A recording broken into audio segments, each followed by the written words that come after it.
In a normal generator, the generator would produce, starting at point 0, no current, then it would build positive current on the first alternation, and it would come back down to 0 positive current. Then it would generate negative current for the second alternation and come back to 0 negative current. So this 0 prime is the same point as 0 over here. So that's how a normal alternator would work, but not this alternator. This alternator is crazy. When we have slot 4 with the south face at 0, we also have slot 16 with the north face at 0.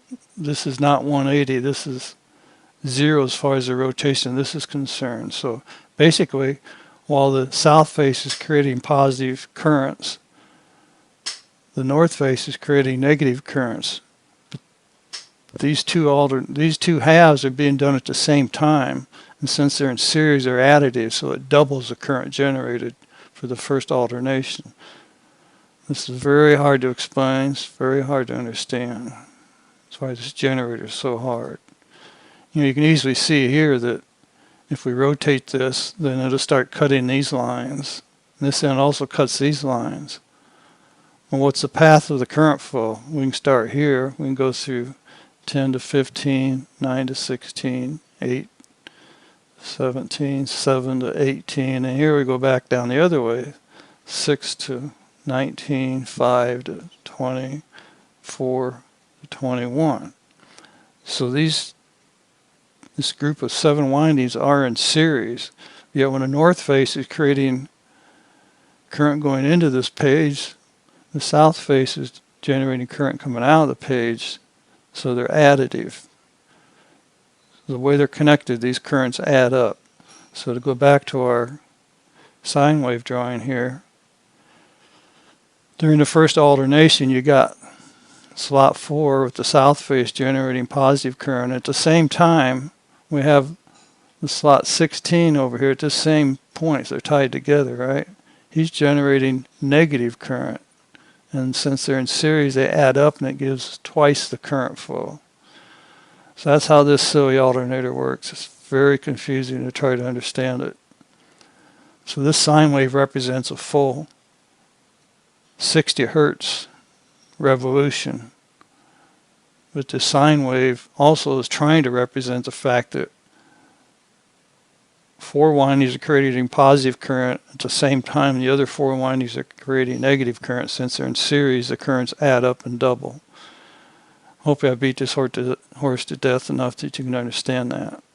Now to get even more complicated, we take a look at the stator winding map. Notice we're on slot 4 here. Nothing's being generated right now. Over here at the same time we're on slot 16. So let's select this rotor. Let's move it 6 positions. 1, just deleted it. Delete keys right next to the arrow key. So 1, 2, 3, 4, 5, 6. And you notice when we do that,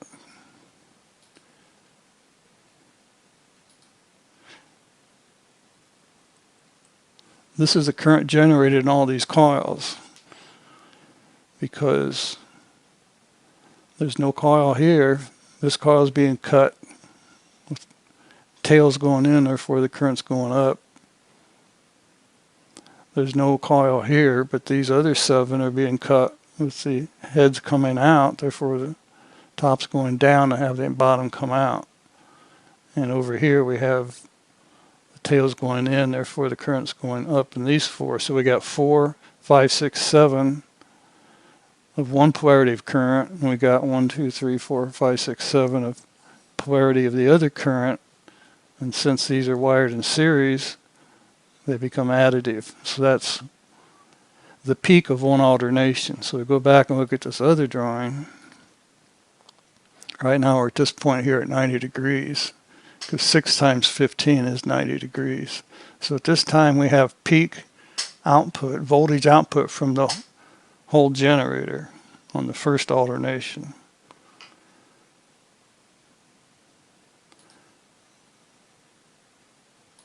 And as we continue to rotate 6 more positions with our rotor, see if I can click this without selecting something else. 1, 2, 3, 4, 5, 6. We're back with the north face on slot 4, and you notice there's no current being generated because these 2 cuts cancel these 2 cuts, and this cut cancels that cut, and there's no winding there.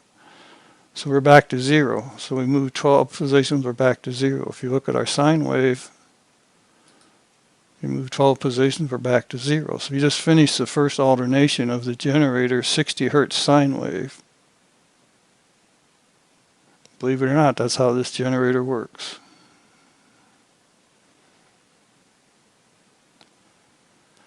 So now if we go back and look at this map for a moment, you'll see as we go another 6 positions, I think it's already selected. Yeah, it's already selected. 1, 2, 3, 4, 5, 6. Now what we've done, we've reversed the polarity.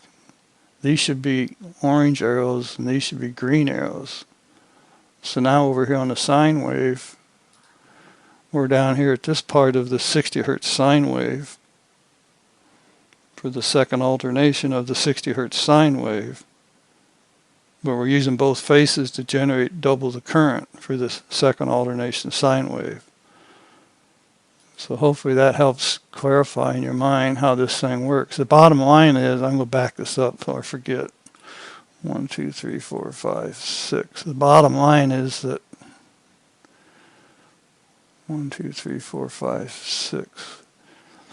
The bottom line is we need to know which way this current's flowing in this winding. You notice it's going up and down. So where do I connect to get to the other one? It has to be going up and down too. So this slot 15 has to cross over to slot 9, it looks like, and that's what we're looking for here. How do you wind these coils in series so that they all add up? And that's the whole purpose of getting to this map diagram. So we're going to think about that for a little bit and come back with another video utilizing this information, actually connecting all these 7 coils together so that these current flows are sustained. Remember, the bottom half is exactly the same as the top half. The only difference is the missing winding is on the other side here.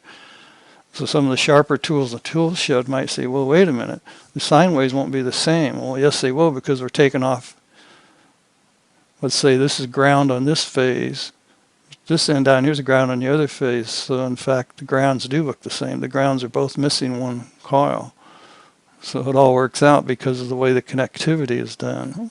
That's why connectivity is so important in rewinding this generator. So at any rate, that's all I have to say in this lesson.